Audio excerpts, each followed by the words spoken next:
Zafin nema. Ce wanda yana yi cana. A yau da ma.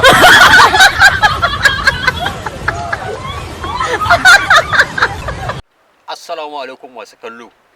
Yau ma ga mu a cikin karin maganar Hausa tare da ɗan Inyamuri kamar yadda aka saba. To ɗan Inyamuri ka shirya za mu fara. Kwale kuwa mun cilya. To ɗan Inyamuri yau da gobe. A cabal da Lahadi.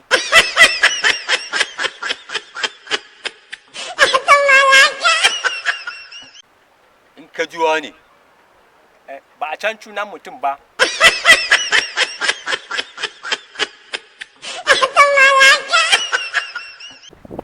Sai wango ya tsage. Ake yi mata filasta.